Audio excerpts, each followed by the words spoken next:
families, and people with lived,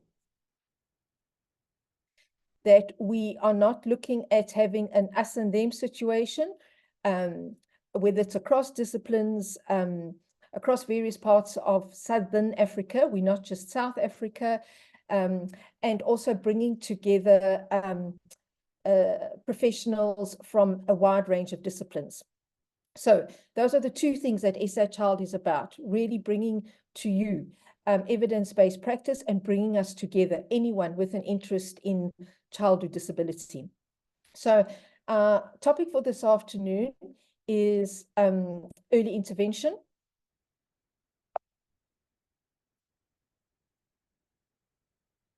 Okay. Harnessing the power of early intervention and what is current best practice. I also want to say welcome to all of you. We had nearly 200 people subscribing to this, so there's a lot of interest in it. And I want to apologize in advance if you didn't get in, because our license is only for 100 people. But to let you know that we are recording the session, and we will also be sending you a handout with the main points that we are covering. That will be sent to all the people who have attended, and hopefully everyone who wants to be here is here. I know not everyone who registers is able to be here, but really welcome to everyone that's here. Please do use the chat function, post your questions.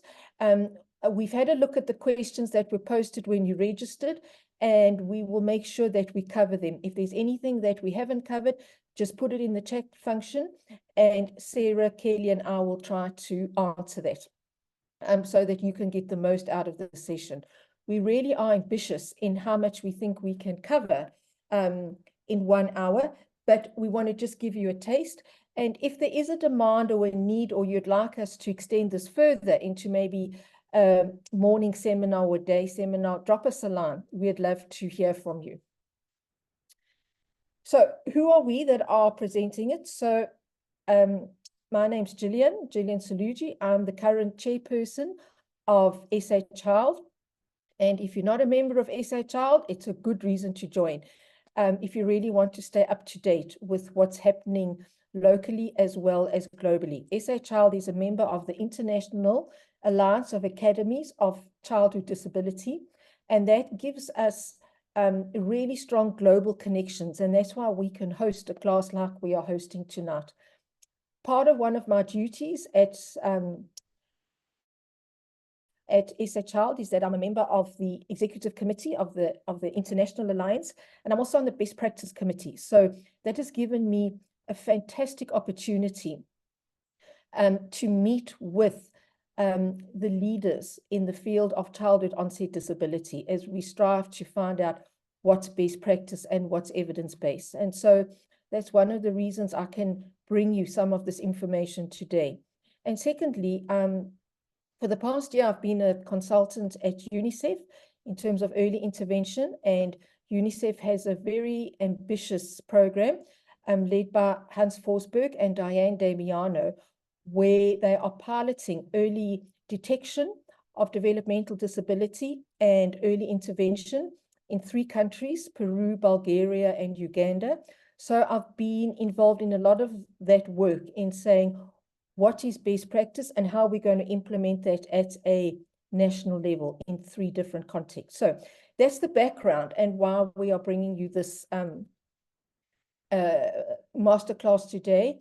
And I am delighted to have my friends and colleagues, Sarah Foley and Kelly Reynolds, who are experts, clinicians, both physiotherapists, that will be joining me, that we can then put the theory into practice. So I'd like to introduce you to Sarah. Sarah is a pediatric physio. Her career has focused on neurodisability, working at both the Royal Children's Hospital in Melbourne and the Hospital for Sick Children in London. In 2003, she founded the Kids Plus Foundation in Geelong, Australia. It's a not-for-profit, community-based provider of services for children with neurodevelopmental disabilities in regional Victoria in Australia. Sarah's had a long-term passion about providing early intervention and really unpacking What does that mean? It's a term we often bandy about, but what does it look like in practice? And she's co-developed an early detection intervention program together with Kelly for infants at risk of neurodevelopmental disabilities. This is an innovative program providing early community-based development support for at-risk babies on hospital discharge.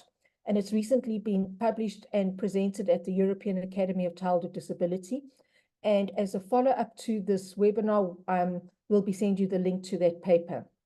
Sarah's also completed advanced training in the treatment of babies, as well as certification in general movements, Hind, Tim, Bailey's, and some of the tools we'll be mentioning today. She's also got extensive experience of teaching graduate courses on the development and treatment of children with cerebral palsy, nationally and internationally, and has developed the online teaching modules as part of the Bobarth Foundation course. So Sarah, thank you so much. I also want to tell you that it is midnight in Australia, and it's winter. So Sarah and Kelly, I offered them that, they could do a recording of this and submit to us, and they said, no, they'll be here in person. So a huge thank you to Sarah and Kelly. That really goes, to say, beyond the call of duty, doing a session between midnight and 1 o'clock on a winter's evening. Kelly is a physiotherapist, 24 years experience of working within the field of neuropediatrics across a range of settings in both private practice and the non-for-profit sectors.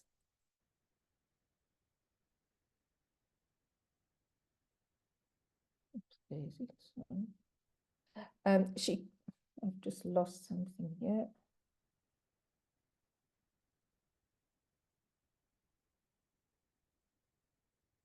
She currently works as a senior physiotherapist for the Children's Therapy Services within a multidisciplinary team, providing assessment, intervention, assistive technology, and equipment prescription and family support. His clinical specialities is working with babies and their families during the early stages of their development journey. She was the coordinator for 10 years of the Parent-Infant Program, which provides routine developmental surveillance for infants at risk of cerebral palsy and other neurodevelopmental conditions. She also completed her Master of Education in Research in 2014. So we have got two highly experienced clinicians who've specialized in early intervention and have put evidence-based practice, the evidence-based for clinical practice actually into a clinical setting. Much of the evidence and research around early intervention comes from Australia. So it's great that Kelly and Sarah are there at the forefront of it and are able to share that information with us. So let's get on. What are we going to be covering in this talk today?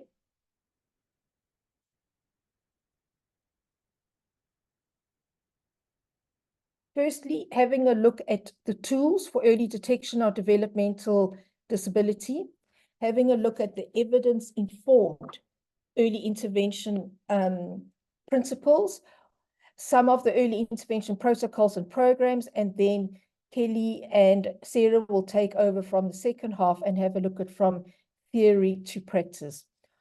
The tools that I'm going to be telling you today are those that are kind of that are not say evidence-based. Everything we're going to tell you today is evidence-based. That's what is the key to this. But it's also protocols and referral pathways that I hope you were able to see. How can you use that in your setting? Okay. So starting off with early detection, if you're looking at early detection of motor, for motor impairments, the tools that are in use or that are recommended, the general movement assessment, the Hind, the TIMP, and the AIMS. So Kelly and Sarah are experienced in using all of those tools. So let me just give you a brief overview of that. In that the general movement assessment, you can use it from birth to 20 weeks corrected age. The Hammersmith Infant Neurological Evaluation, the HINE, is from 3 to 24 months. And then the TIMP from 32 weeks post-conceptual age to 4 months post-term, and then the AIMS. What this tells you is how early that the tools are available that you can use early on, and what the aim of all of this is to bring down the age at which babies are diagnosed to be at risk, or where any risk is detected. You want to bring down that age, and instead of having a wait and see, actually start your intervention sooner rather than later. So that's the first message to tell you, that there are a number of tools that we have available that we can detect motor impairments from an early age. Many of you may be familiar with the general movement assessment. This is an assessment that you have to have training for. The training is quite expensive. But what is the best thing about this test is that it's highly predictable of children who will be at high risk of CP. So you'll see a graph. I can't give you the whole overview of the general movement assessments, but basically you observe, you take a video of the baby lying in supine, and you have a look, you analyze the quality of his movements, and depending on the age of the baby, there'll be certain quality of movements that you are looking for. And they've given them names. So you've got general movements, writhing movements, and fidgety movements. So, and that's been then mapped. So any child that has got cramped synchronized movements, so that's a movement that's the quality of movement that should not be there. Cramped synchronized movements and absent fidgety movements, there is a very high chance that child is going to develop CP. So this is most, it's in all the international guidelines for early detection, is to use the Prechtel's general movements. The problem, of course, with that is that it only works up until the age of about 5 to 6 months, and you've got to have the training is quite expensive, and you've got to keep up to date. So it may not be, although it's an excellent tool, it may not be available or useful in all settings. And I know there's some hospitals, I think Baragwanath, Chris Hayre Baragwanath is one hospital where they've actually got a general movements clinic. There is some work currently. During COVID, they started using telehealth. So give parents, and there's an app that you can give parents, and they can film their own baby doing, I think it's called Baby Moves. So parents can film the baby on their cell phone, and then on their smartphone, and send the video off to the therapist to be observed and assessed.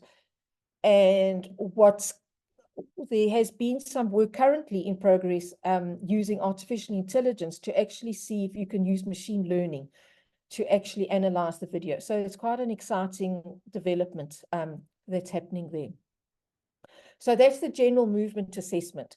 The next one is the Hammersmith Infant Neurological Exam. So it's for infants between 3 and 24 months corrected age.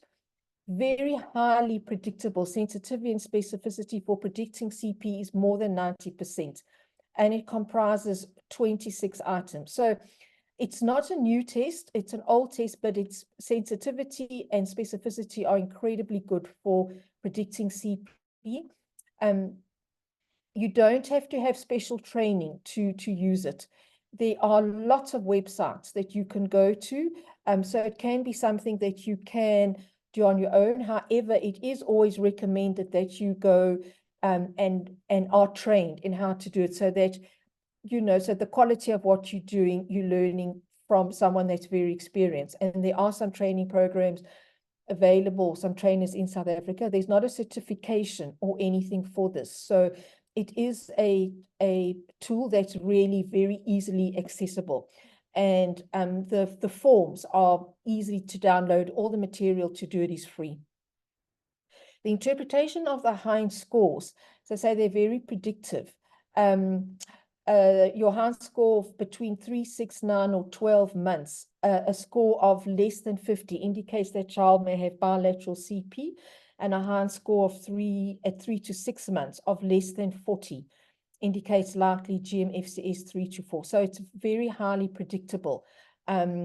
If you want to have early detection of CP, you should be doing the Heinz. This is a newer test that Maina Hadder's algorithm. Well, she first published work on it, I think, in about 2017 or so. 2018, I think her first papers came out, but it's becoming more widespread, certainly in Europe. And the manual about it has recently been published. So it's called the Standard Infant Neurodevelopmental Assessment. It's from 6 weeks to 12 months of corrected age. 3 scales: neurological, developmental, and socio-emotional. Takes less than 30 minutes. And obviously, the more you practice, the quicker you'll be able to do it. And it's got its sensitivity and specificity of close to 90% for detecting developmental disorder or CP. And just for CP on its own, sensitivity and specificity are very high. So it's a very good tool for early detection of CP. What makes it different to the Heinz and also to the general movement assessment, that it looks both at, it also includes quality of movement, but it looks at, I haven't got it here. It looks at all domains, 360s. Oh, sorry, there it is. So it looks at socio-economic, socio-emotional, as well as developmental. So it's not just a neurological test, it's not just a motor test. So it's a 360. So that, I think, is what it offers that the other tests don't offer. You don't have to do a training course. You basically have to buy the manual, which you can get from Amazon. Yeah, $45. And it's very lots of photographs and pictures on how to do it. So you don't need to be certified. You don't have to go to a training course. You simply have to use the manual. So I certainly think that that might be something that would be worthwhile having a look at if you are looking at babies between 6 weeks and 12 months. Okay, so what I've given you up until now, apart from the CINDA, are mostly looking at motor delays. So motor impairments are the earliest to detect because babies move. Social and communication delays are often picked up a bit later. So I want to just tell you a little bit about the test that you can use, the early detection. Autism Navigator is an American-based organization from Florida. And Amy Weatherby has put in a lot of work in how to reduce bring down the age at which autism or high risk for autism is detected. Often people would say you can't detect it before the age of 2 to 3. There's a lot of work that's been done to show that you can bring down that age, particularly the work with Autism Navigator. It's a wonderful website, lots of resources. And she's developed 3 tools. The first tool that she developed was the communication and symbolic behavior scales, infant toddler developmental profile. It's a parent-reported screener. That then she developed into the so the first one, the communication and symbolic behavior scales, is a parent report. All of these are freely downloadable. You can Google them. You'll be able to download the info sheets about them.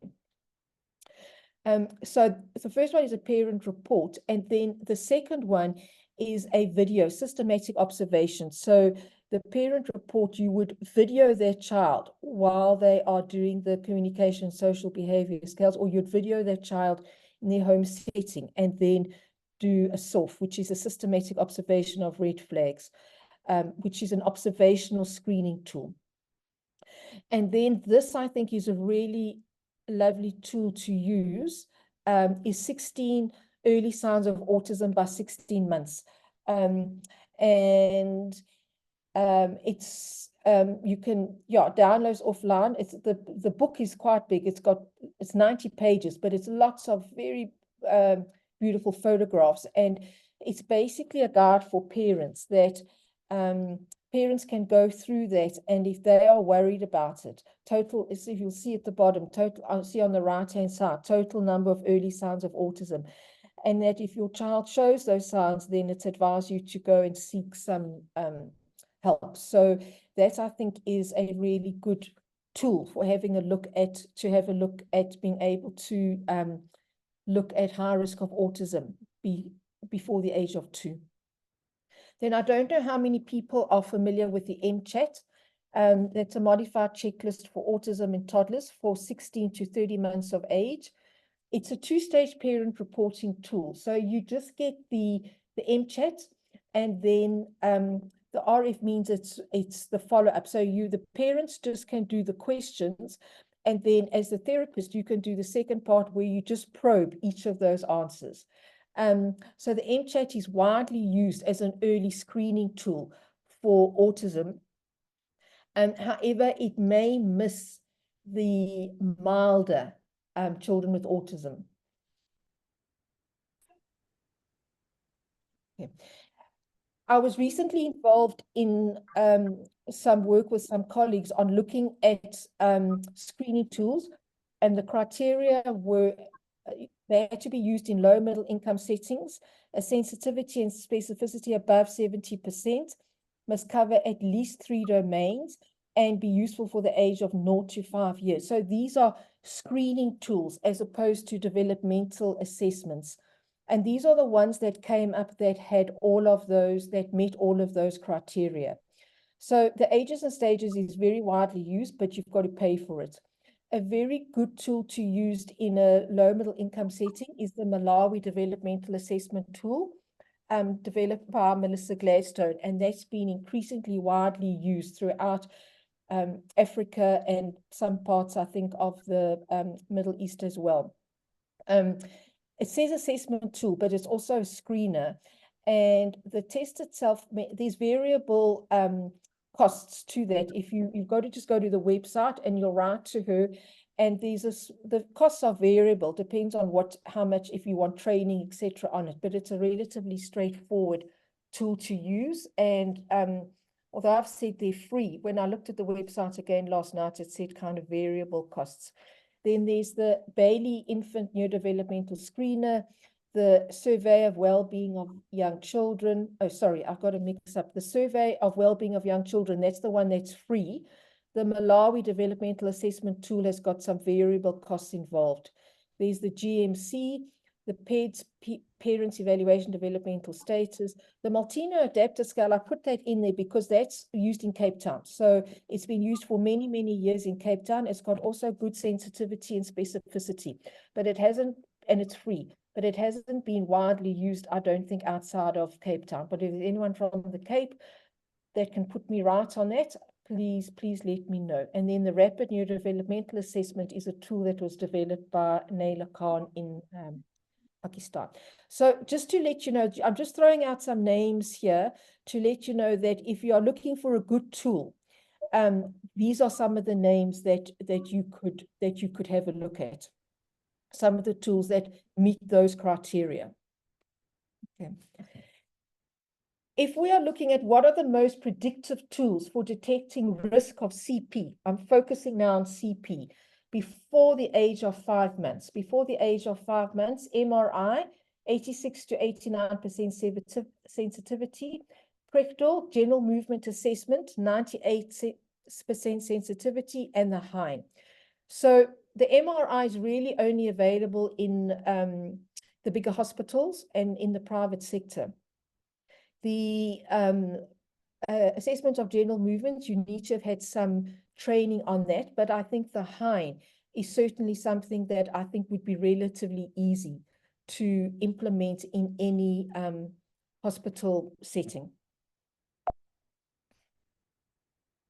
Okay. This is the flow diagram. This comes from 2017. So this was the evidence-informed care pathway for the early diagnosis of CP. If you have a look at the top, it's got here newborn detected risks and then infant detected risks. So whether you preterm, encephalopathy, a history of neurological risk factors, the parents have identified it, or there's obvious motor delay. So there's a whole range of what the risks are. And then less than 5 months corrected age. So if it's a green block here, it means the evidence is strong. If it's the yellow block, the evidence is not as strong.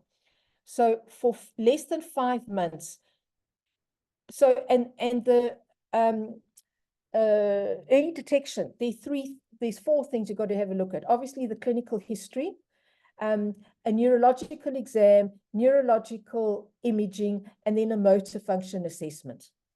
So here you've got the neurological examination. So below the age of 5 months corrected age, it's the HINE, the MRI, if you have access to that, and then general movements, if you have someone that is qualified to do that. But there are other assessments here as well that I'll go through some of them as well. There's the TIMP and the AIMS.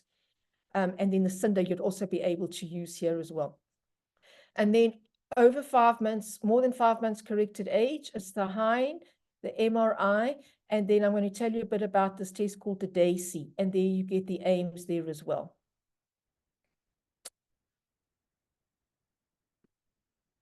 Okay.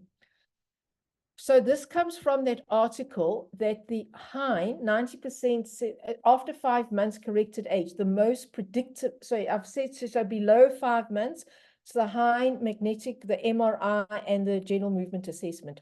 After 5 months, the most predictive tools are MRI, the HINE, and the DAISY. So you may not have come across the DAISY, but it's a tool that we have been using as part of the UNICEF project. It's not a screener, it's a developmental assessment from birth to 5 years, and it looks at cognition, both receptive and expressive communication, physical development, social, emotional, and adaptive behaviors. It's very similar to the Bailey, shorter, more flexible, and a naturalistic environment. And so the only thing about it is that it costs money, because you've got to, it's not hugely expensive, but you do have to pay for the assessment forms, etc. But and I'm just putting it in there because it's part of that evidence-based pathway. So I've taken a quick jog through the different early tests that you can use to detect both motor delay and socio-communication delay. Let's have a look at what you do for early intervention. The 5 E's of early intervention, and Kelly and Sarah will go over that. We'll expand on that when they talk about what they do in practice. Number 1, start early. So don't do a wait and see. Just start. So if you are worried, the mother is worried, start as soon as you can.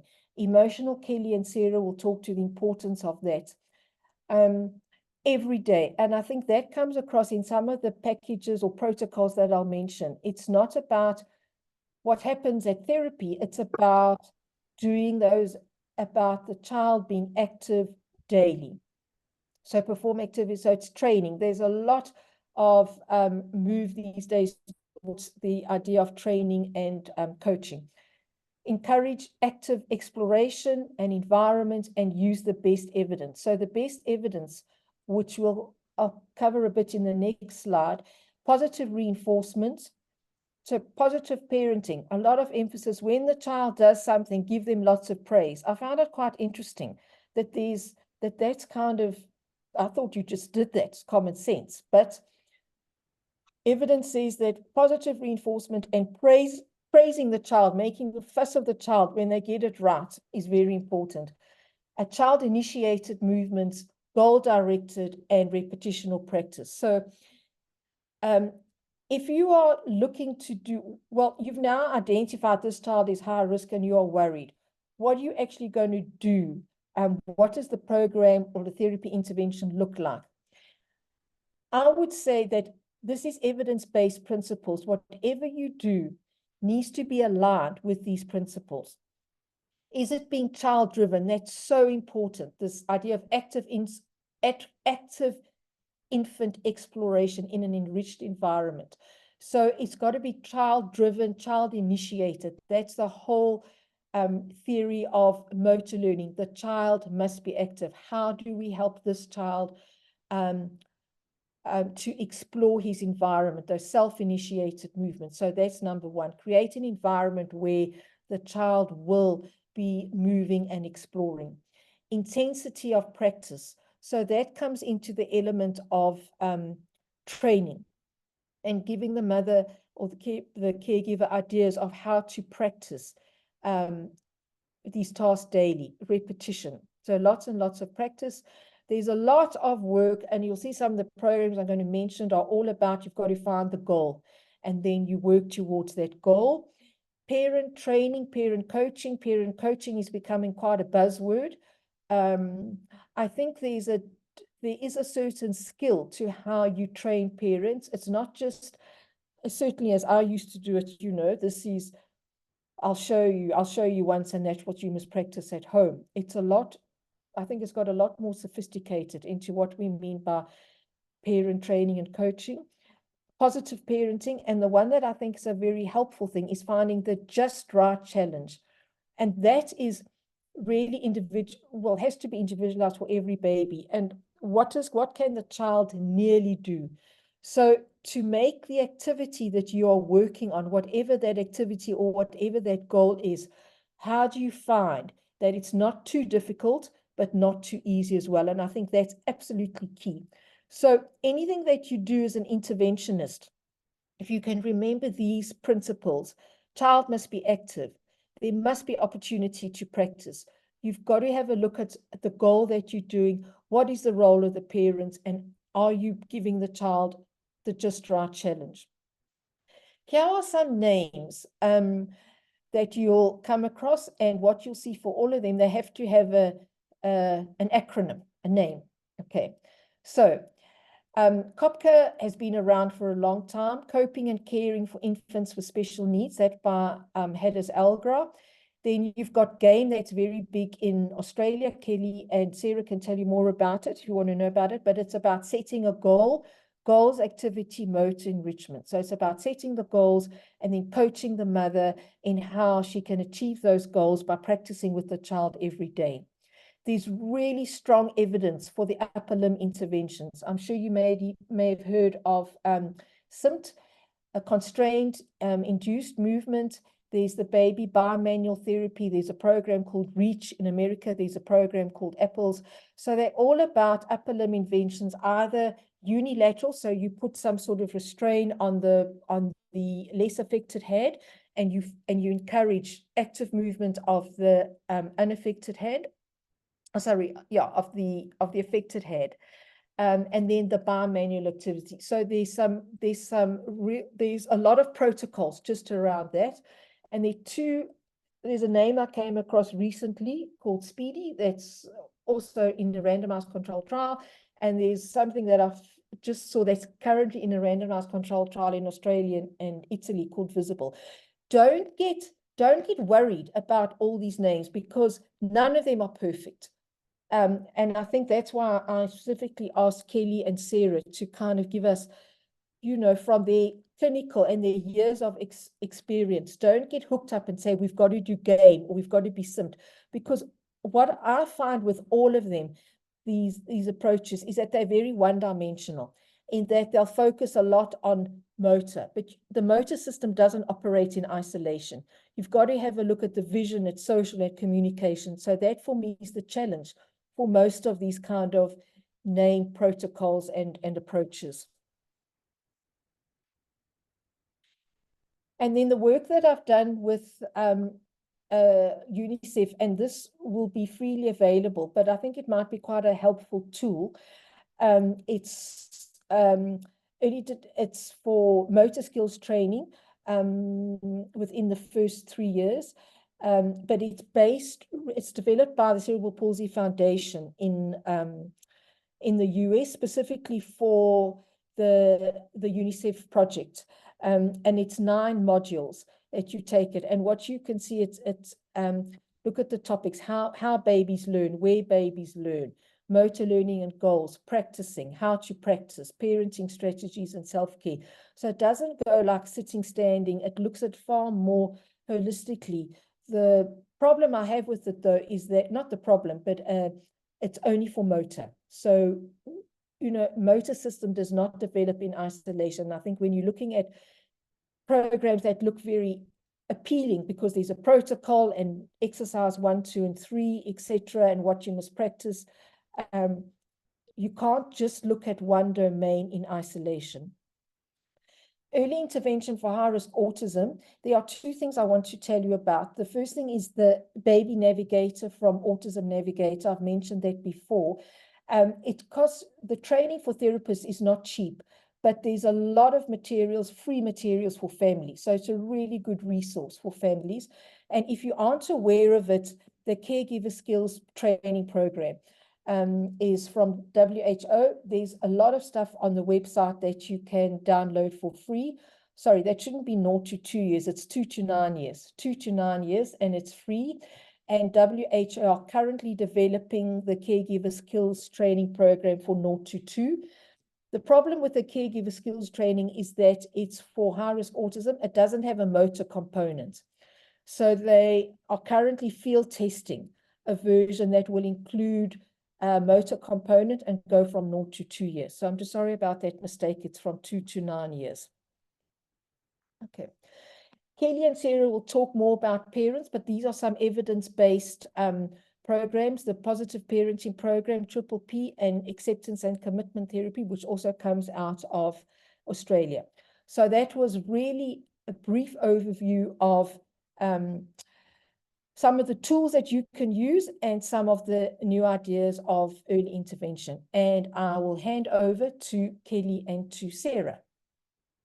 Please don't hesitate to use the chat line. We can answer questions as we go along. Thanks very much, Gillian. And thank you for inviting Kelly and I to participate in this webinar and for the opportunity to share our experience in establishing a community-based developmental follow-up program. We feel very privileged to be speaking with you all today. And if you want more information, this talk is based on a paper that Kelly is the lead author and I helped with, called The Parent-Infant Program, a community model for supporting partnerships in early developmental follow-up support, which is freely available from Frontiers, and the reference is on your screen. So just briefly, some background to this program. We know that children in need of long-term developmental support, such as cerebral palsy in Australia, receive free services. We have a national disability insurance scheme so that all children, once they are diagnosed, can access services for free. However, and this may be the same thing that happens in your country, is that there continues to be a gap for infants, particularly post-hospital discharge, who don't yet have a diagnosis. So they're not actually eligible for services until they have a diagnosis. So 10 years ago, we established what became known as the Parent-Infant Program, or PIP, as you will refer to it. So it was really aimed at families with infants needing follow-up, who were transitioning back into our regional community. We're in a community outside a major city of about 300,000 people, but we're 2 hours away from the tertiary NICUs. So what happened over time, the referrals started to come directly to our service, the Kids Plus Foundation service, directly from the NICU or our local level special nursery, which is a level 4 nursery. We can't have ventilated children. And this became facilitated by neonatologists, paediatricians and therapists who recognised and valued a seamless transition from hospital to home for infants and their families. It still relies on philanthropic funding, so that's a barrier in some ways for implementation. But over time, we've developed this program so that we can actually make sure that when infants go home from a NICU or special care nursery, there is no delay in the service that they will be receiving. On the next slide, just before we get into talk exactly about our follow-up service, and Gilly, I'm just going to segue from what you were mentioning about complexity, and I've just put up this slide, which comes from the paper. As Gillian alluded to, we just can't look at motor development in isolation. And this slide highlights all of the factors, or it actually doesn't cover all the factors, but it just draws your attention to the complexity that we are working with as therapists and clinicians in the space of children and families with developmental or childhood onset disability, that there are so many factors that we need to consider when we're looking at providing and developing services for these children. And what we like to think about is that we need to think about the complexity and how these complexities and intercanonical variables we looked at using a systems framework, which was presented firstly by the BCR framework and published last year. This systems approach helps to illustrate the complexity of factors that influence developmental outcomes for high-risk infants. Most importantly, recognising the parent-infant relationship as a foundation for child development and family functioning.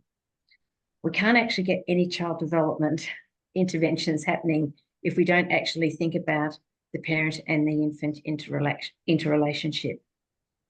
So this model helps us to understand the variable outcomes for infants with similar risk factors, such as the same gestational age, similar medical and other intervention needs, and to think broadly about what factors at any given time may be influencing parent and infant outcomes. But as you can appreciate, it remains difficult to predict their outcomes due to so many factors that may be operating within the systems. So what we decided or devised over quite a period of time, and I want to acknowledge the fact that this has been an evolutionary program. We started off primarily just focusing on early detection of CP, but it's become much broader. And over time, we've actually developed principles rather than a protocolized intervention program. So we designed a developmental support program, which led to the establishment of these principles that underpin the parent-infant program and its evolution.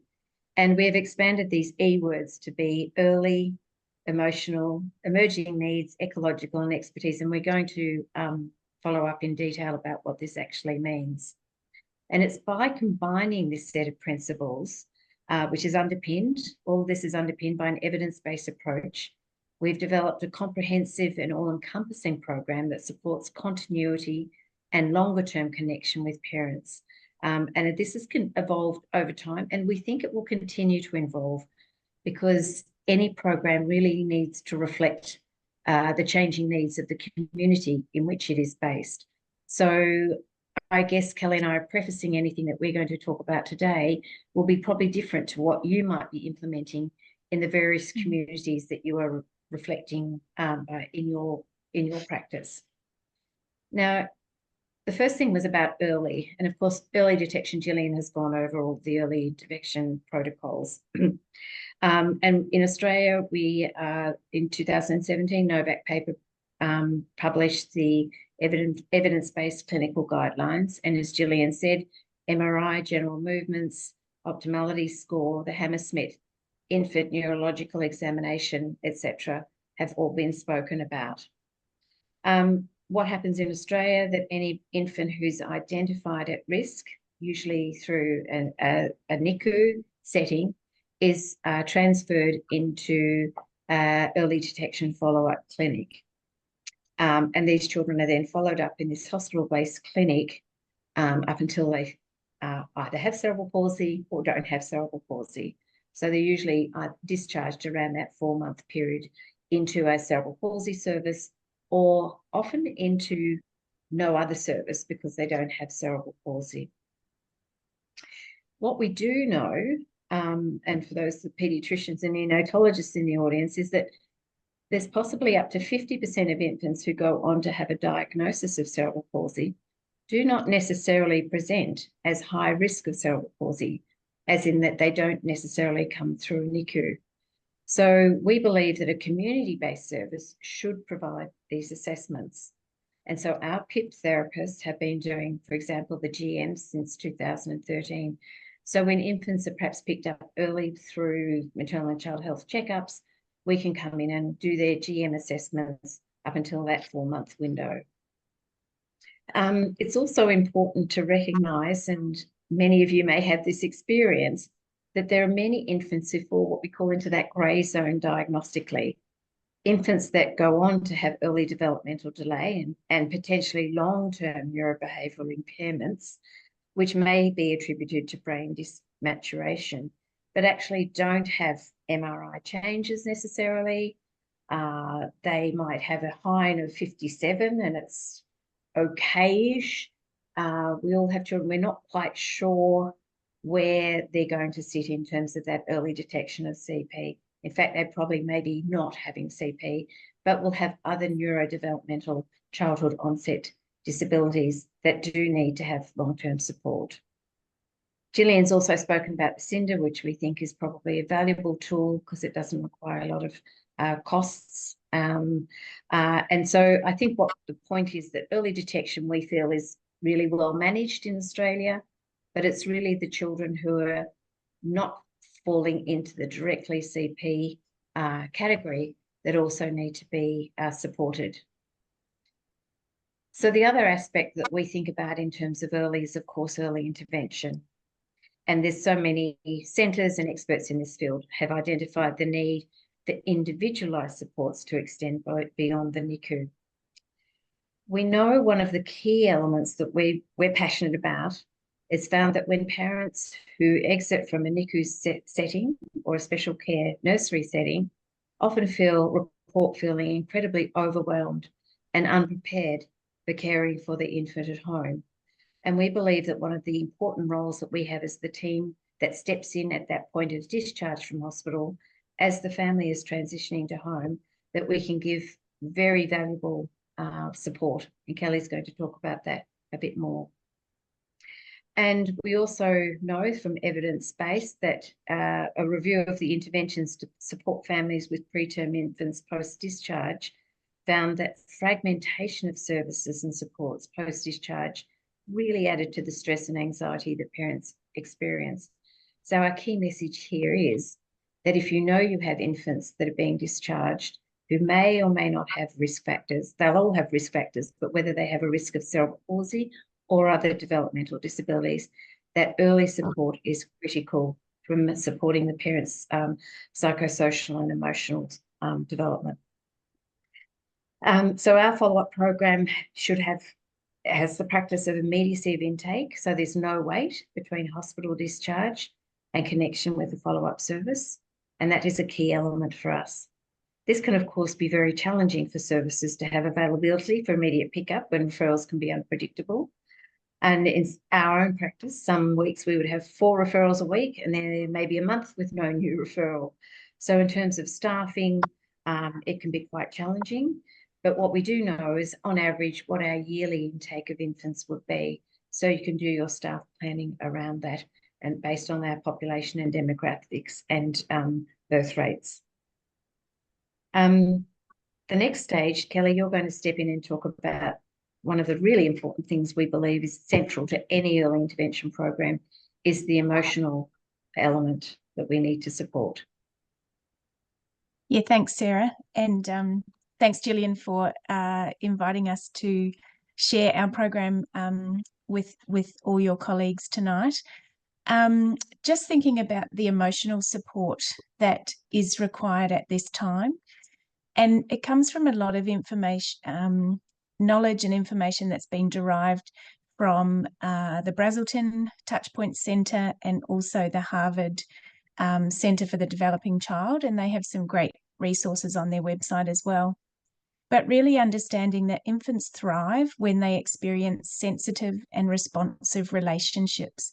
And so we need to be really mindful about how the parent is coping in the situation of having an infant that's had increased medical needs. We know that there's high levels of stress and anxiety for parents of high-risk infants, and that can really impact on their confidence and capacity to develop those nurturing relationships with their new infant. So it's really important to provide relationship-based interventions to strengthen that parent-infant relationship. The neurobehavioural observation, or the NBO, is a specific intervention, and that can start in the NICU, but also can continue into that community and home setting.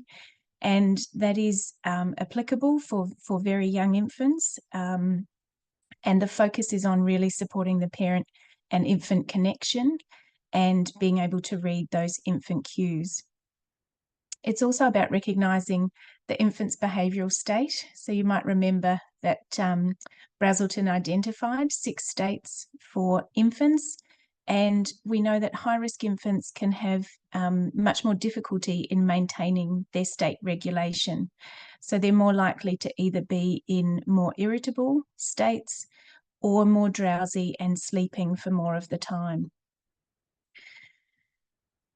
We need to think about that emotional support in terms of supporting the infant state regulation. So thinking about the cues of the infant, picking up on their behaviours, and some of them can be quite subtle, but thinking about what behaviours they're showing that tell us that they're ready to interact. So showing some of their approach behaviours or avoidance behaviours when they're becoming more upset or distressed based on the interactions and the environment around them. So we really want to support much more those calming inputs that can support the infant to be in a more optimal state. And that can be things like the use of positive touch, soothing voice, containment, and specific sort of positioning, and really identifying what works for each infant and supporting parents to be able to read and interpret their infant's cues. Thinking more about the emotional support for parents, we really want to develop trust with parents, thinking about the parent-therapist relationship, and build their confidence, really empowering parents that they feel confident to be able to meet their infant's needs. We need to listen and validate their observations. What have they noticed about their infant? We need to be able to provide trusted sources of information. So really understanding, what the risks are, being open and transparent about that, but providing really trusted information related to their infant's medical and ongoing intervention needs. Discuss openly with parents their observations and concerns, and also anticipate the parents' needs, knowing what some of their worries and anxieties might be, and what might increase that anxiety in the early stages. Working on shared problem solving and development of home strategies. And Gillian talked about this in terms of parent coaching. It's really involving parents to develop strategies that they find will be useful for them in their situation with their infant. So supporting parents in that process also increases their confidence. And also having a role to provide reassurance. We may not be able to say that their infant's not going to have any long-term needs, but providing reassurance that we'll be there with them along the way during that journey. As Sarah said, we needed to adapt to the needs within our community, and we started with an eligibility criteria that was based on the known risk factors for identifying cerebral palsy. But through our experience, and we'll talk a bit more about this, we really had to broaden the range of developmental needs based on the infants that we were seeing. And so we did expand our assessment protocol to meet those needs. We also wanted to support that seamless transition from hospital to home and develop continuity of care for the parents when we know that they're experiencing higher levels of uncertainty and stress. Many of the other early detection clinics in Australia focused on identifying cerebral palsy, but had limited scope for addressing the broader developmental needs of high-risk infants that didn't have CP. And also these clinics are often hospital-based in more of a medical model.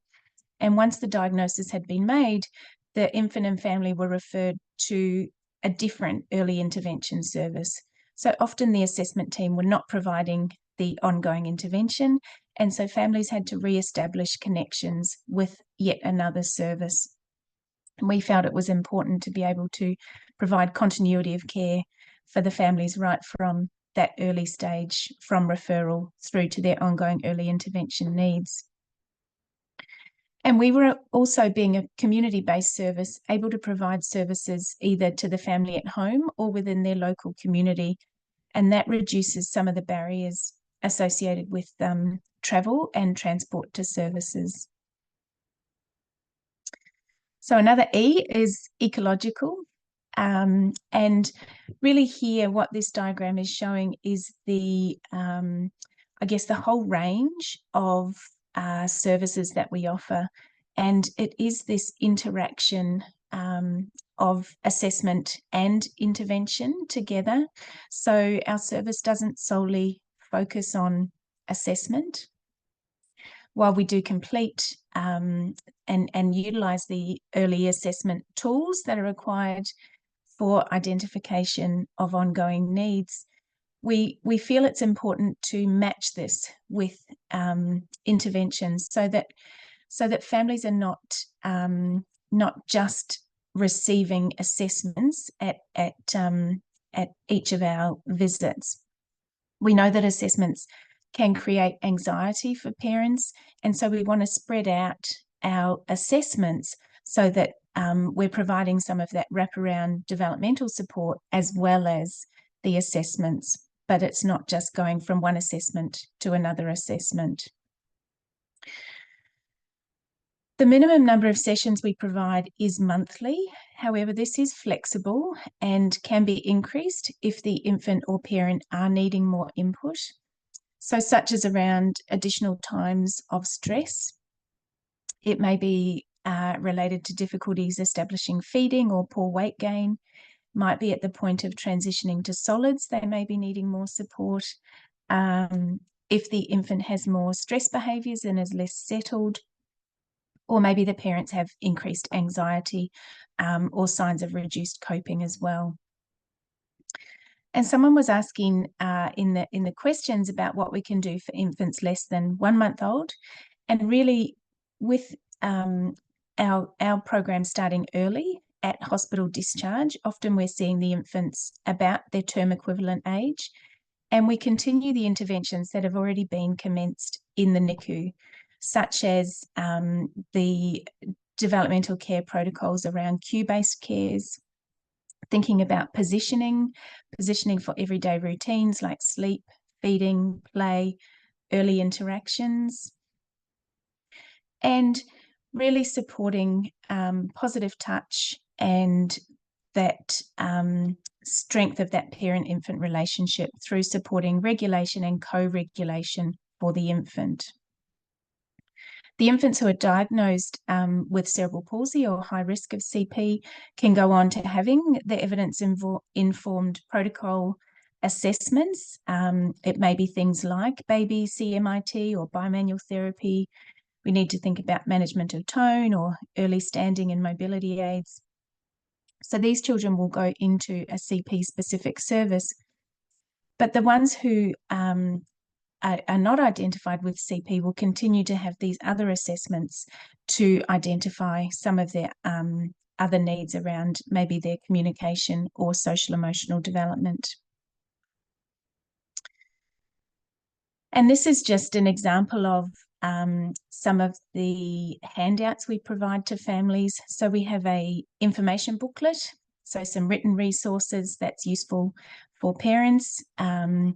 This just shows the assessment, the timeline of assessment, and is also supported with some accompanying information with details about the assessments that we're providing, and just shows some of the assessments that may be used. So parents have information about what to expect from the program. And selection of these assessments is based on the reliability and efficacy and best practice guidelines in the literature. The therapists in the program can use their clinical judgment about when to use particular assessments, thinking about the timing of it, and also the assessments that are required for the specific needs of each infant. And we introduce additional assessments if indicated, like the hand assessment of infant, and that is one particularly to identify asymmetrical hand use and can be useful for early detection of unilateral cerebral palsy. And also feeding assessments to support, particularly around that transition to solids at about 6 months of age. Another useful resource is the Feeding Matters website, which has a useful questionnaire to gather more information around concerns related to feeding. We've talked a lot about the emerging needs. So this really relates to the range of other needs that infants will have in addition to cerebral palsy.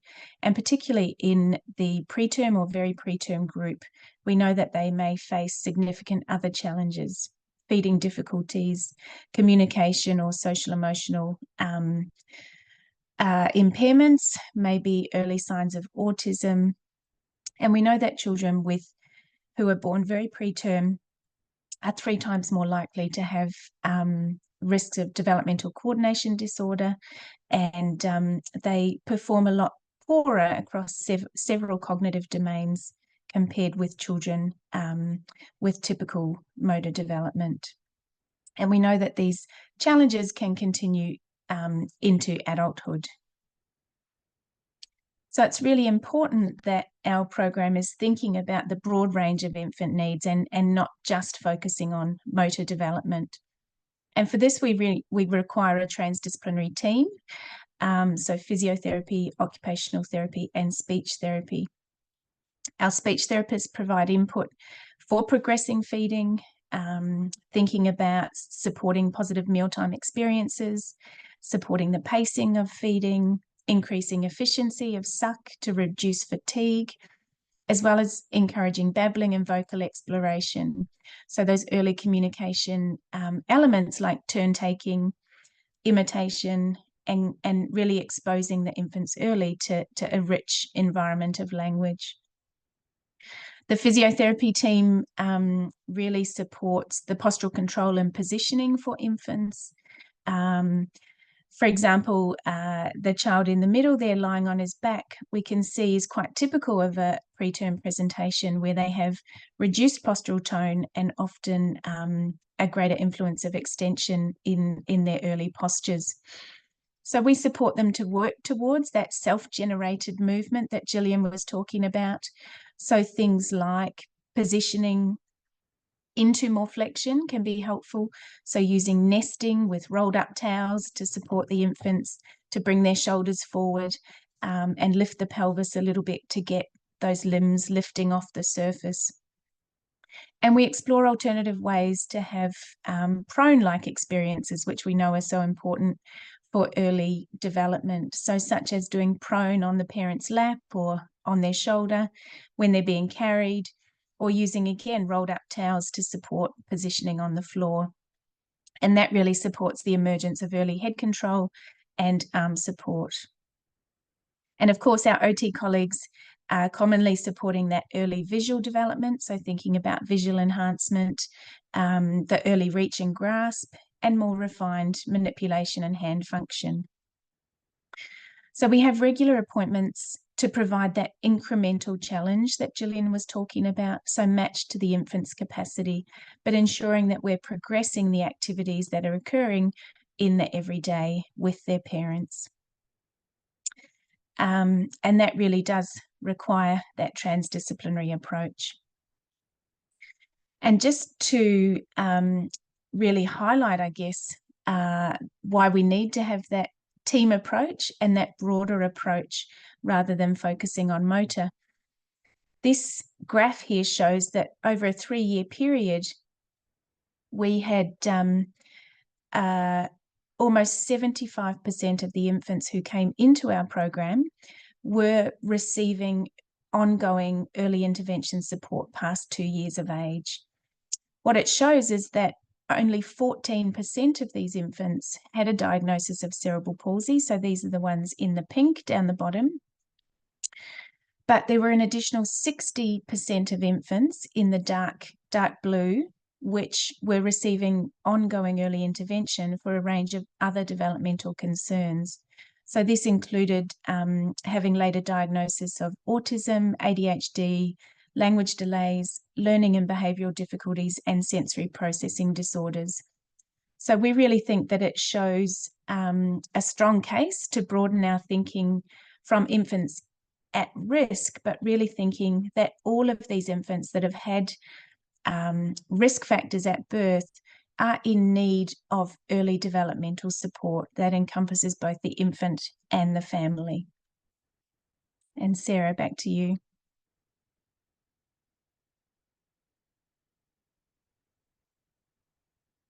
Oh, you're on mute. Sorry about that. Thanks, Kelly. And I think I just want to reiterate the point you were making about that the therapy team needs to have a common knowledge for as paediatric therapists. And these knowledge areas include family-centred care, knowledge of early intervention principles. Gillian mentioned the utilising the active ingredients of early intervention in terms of the need for self-initiated movements, self-exploration, following the child's interests and motivation, encouraging enriched environments, and as Kelly focused on, sensitive and responsive caregiving, especially in reading the infant's cues. So your team around the child and the family needs to have this expertise in these areas in terms of providing a high level of service. We also use the principles such as scaffolding the infant's abilities with the appropriate level of challenge, and Gillian mentioned the just right challenge. And it's about that assistance to learn a task. For example, learning head and trunk control, learning to reach, using vision, all really important. But we need to have this holistic and systems view of development and not be in our professional silos when we're working with infants. We know that we've explained therapists need to be trained in specific assessments, but all therapists need to be require the skills in interpreting the results and giving appropriate and meaningful feedback to parents.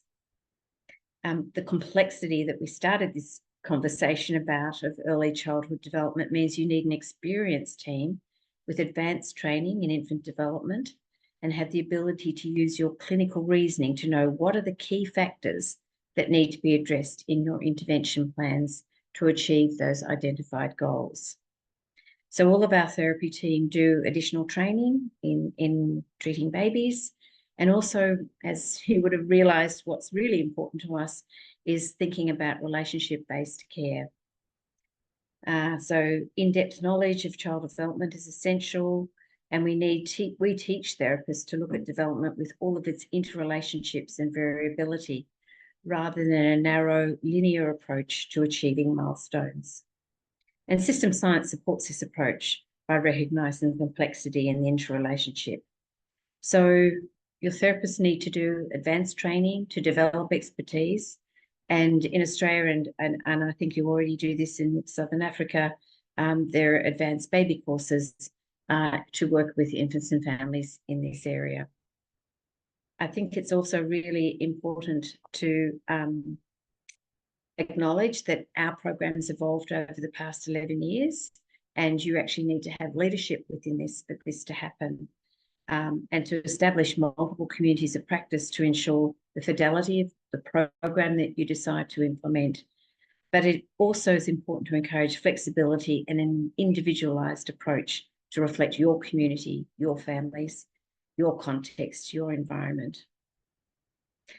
One of our community practices is that we have monthly meetings for the GM's team, because as Gillian mentioned early on, you need to have validity and reliability in reading GMs, and so you really need peer support around that.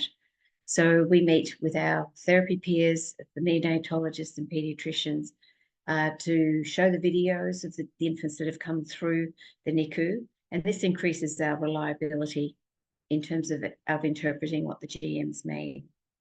It also means that you can have a team around the child in terms of case reviews, and make sure that everybody is on the same page in terms of the messaging and support that families are given. Knowledge translation strategies have included having a champion, a leader in the program, aligning your values, mentoring and teamwork, both internally and in collaboration with other stakeholders in your community. We are also at Kids Plus in the process of increasing more formal avenues for parent collaboration and contribution to the ongoing delivery of the program. And we hope over the next year or so, we will be involving families and capturing their voices about what really matters to them when they are receiving a program like the Parent-Infant Program. So I think in summary, I think the key points that we want to make for any developmental follow-up program, that routinely should be provided to all children of high risk, not just children who are identified with cerebral palsy. It needs to be individualised. So while some protocols such as COPCAR and Speedy and GAME have been promoted, I think there is definitely a place for programs to be much more individualised for each child and each family. Key element is that you've got to have a relationship with the family. You've got to have a relationship with the parent. You want to be able to foster the relationship that the parent has with their infant. And you want to be very, before any learning can happen for a child, you actually have to have that child in a place emotionally and the family in a place emotionally where they have the capacity to then support their child's development. Continuity of service, we think, is a really key element, because that's how you develop relationships, if you have continuity of service. But being able to follow straight from hospital or as soon as possible on discharge, we know that reduces the stress for families and starts that engagement with the service off on a really good basis. I've already spoken about how important it is that your therapy team has clinical expertise, and that team should be collaborative across all of the teams that are involved at this stage with the infant. And of course, not last but not least, is that you need to be up to speed with the evidence. The evidence is changing all the time.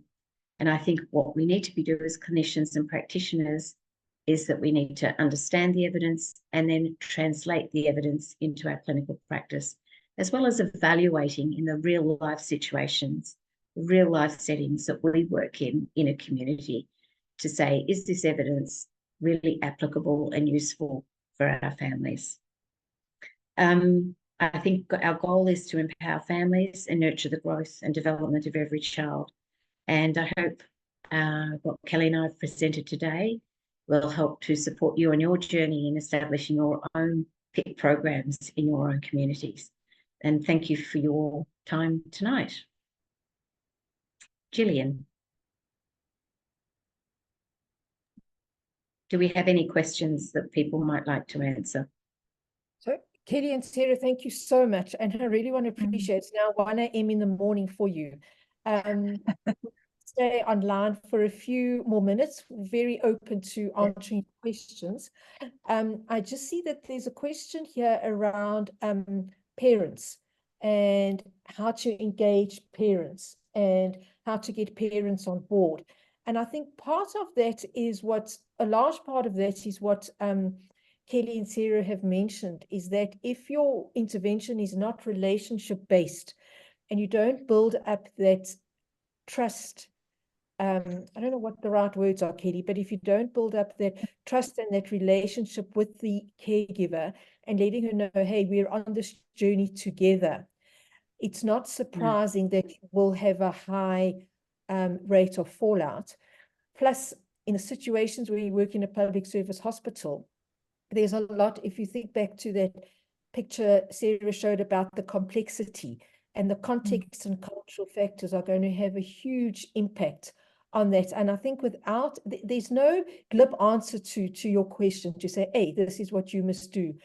I think it comes down to that relationship, but also understanding where that parent is coming from and trying to work at her pace and get her to a place where she is ready, which I can understand is really difficult in our hospitals where you may not have regular contact with the parents. But I don't know if Kelly wants to comment on that. And there's also another question around how often we should be seeing the children. So over to you. I think just picking up on how often to see the babies, you mentioned that you see them on a 3-month basis. I think, again, it's working with the resources you have and making sure that those visits can be at a time point that really matches some of the critical developmental stages of the infant. So I think, even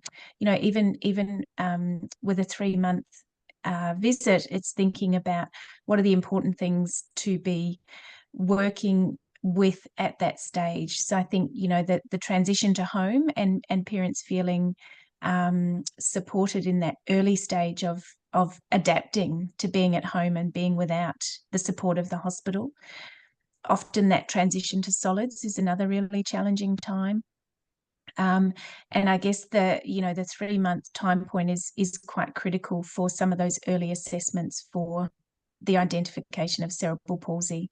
So I guess really it's the quality, not the quantity of visits. And I know some other communities do less frequent visits than what we do in our program, because that's what they can manage with their resources. But it's really about making the most use of that time. And coming back to the sort of engagement with caregivers, I think, and this is where the Brazelton training and Touchpoints has a lovely approach, because regardless of language or cultural barriers, it talks about using the infant's behaviour as their language. So it's really the common element in that parent and therapist relationship is the infant. So you're looking at that connection to the infant. So thinking about, I guess that's how we get the buy-in, is thinking about the parents' concern for their infant, what they want to be making easier for everyday life. And often that is the feeding, bathing, sleeping, dressing, those routines that parents are engaged in. And I think coming from a place of respect for parents and respecting their knowledge of their infant. So we're not coming in with all the answers, but we're coming in to really see what they're already doing, what they've already tried, and if there's some additional information or advice that we can give that supports them caring for their infant, then it's offering that in a really respectful manner, and thinking about that in the broader context of all that complexity. So there may be other priorities in the family at that time that may relate to other areas, whether it's around finances, employment, housing, all those other social elements that might be impacting on that parent's capacity to be as active in that parenting role. So looking for ways to support those other areas as well. Thank you, Kelly. Sarah, is there anything you want to add to that? No, I think it's really about trying to reframe it from sort of therapy approach to really a caring approach, particularly because that's what parents do in that first 3 or 4 months. It's a lot of care.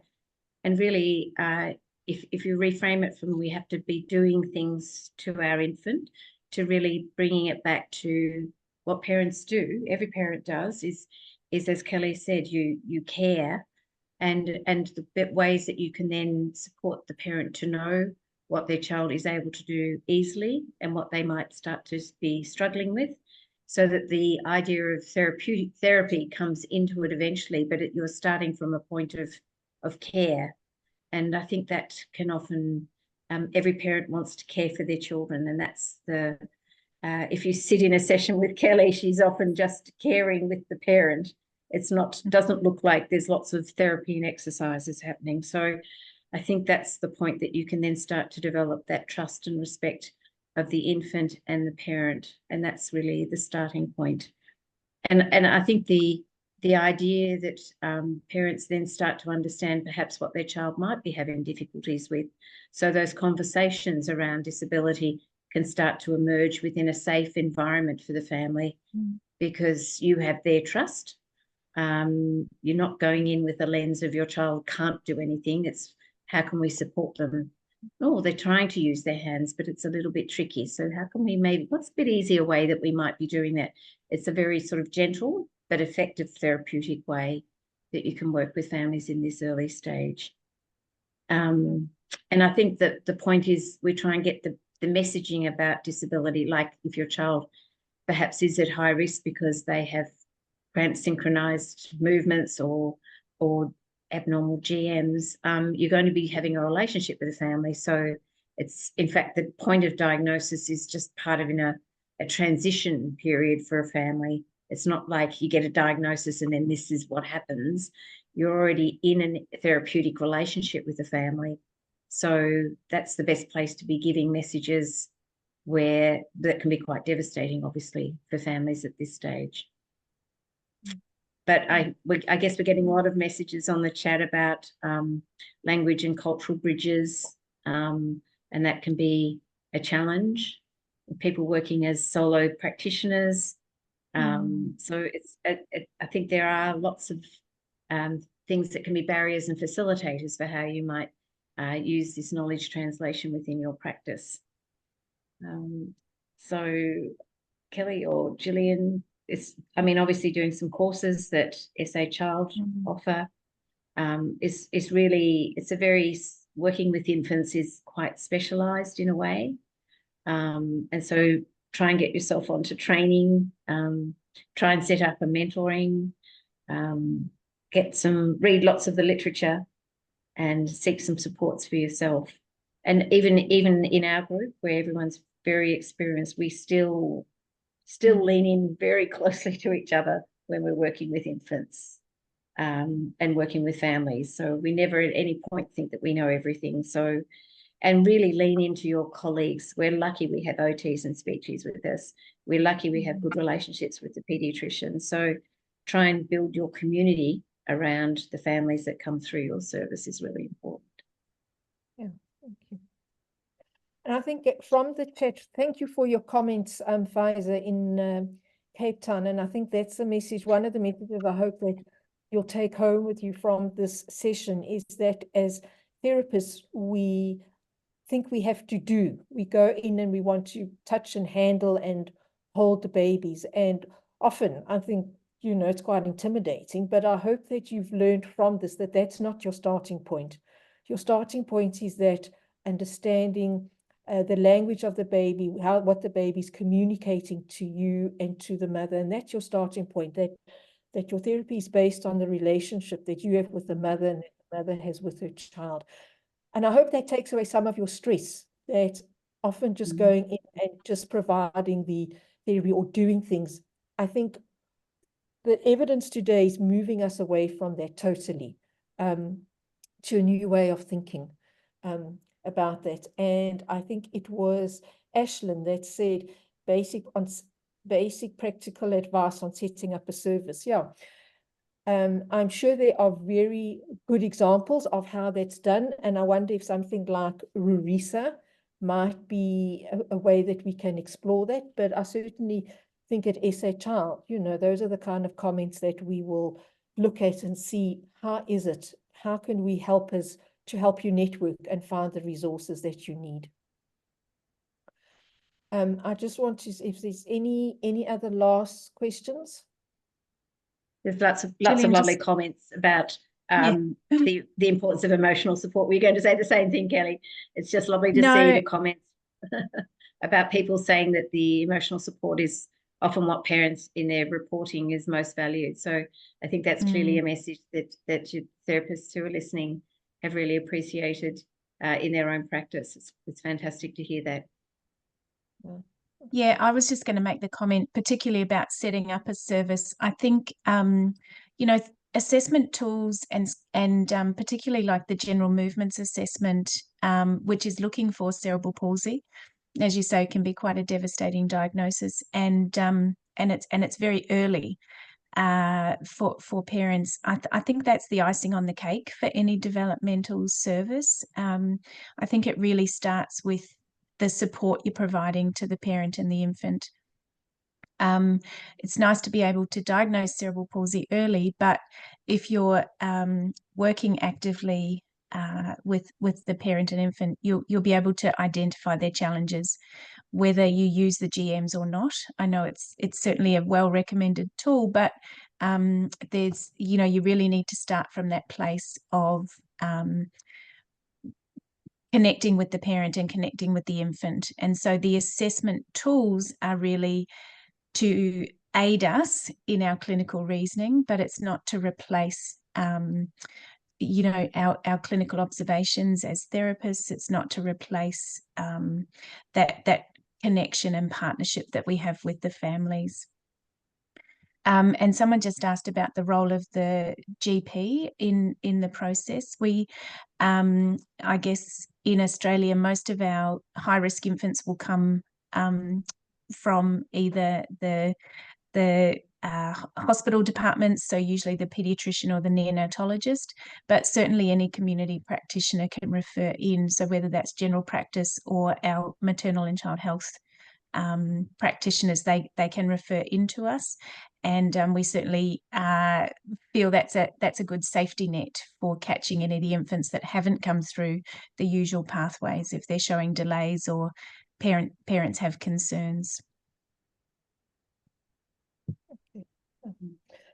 So I would just like to say thank you to you, the audience, for staying. This has been an hour and a half, and if your colleagues were unable to get onto the session, please give them our sincere apologies from SA-ChilD that we couldn't accommodate everyone that wanted to be here. But it will be, we'll send you some info, resources from this. We'll put this on our website, and I really, really, really, really strongly encourage you to join SA-ChilD. This is what we're about, working together, networking across disciplines, yeah, and globally as well. So we say farewell and good night to Kelly and Sarah. Sleep well. And to all of you, thank you so much. And we'll let you know when our next session is. Thanks so much, everyone. Good night. Good night.